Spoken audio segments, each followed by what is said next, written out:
Let's see how to transfer domain from Ionos to Hostinger. Log into your Hostinger H panel because at first we will add our Ionos domain to Hostinger and then we will transfer it from Ionos.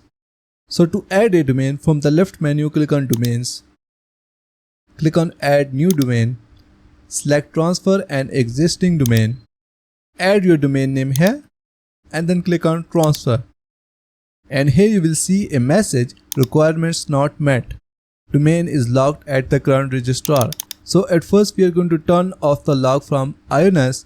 After that we will get authorization code from Ionos and paste it here and then purchase the domain from here.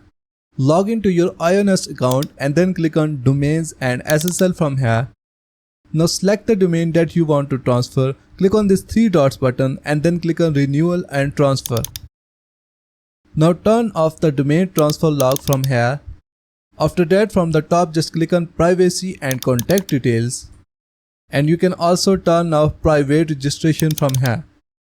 Now from the top click on Renewal and Transfer. After that, from here click on Show Authorization Code. Just copy the authorization code from here. Go back to Hostinger H panel. And once the domain is unlocked, here you will see the authorization code option. Just paste it here and then click on Continue. And after that, here you will see the Purchase button. Just click on it, enter your payment details, and in this way your Ionos domain will be transferred to Hostinger. So that's it for today. Thanks for watching. Please like and subscribe.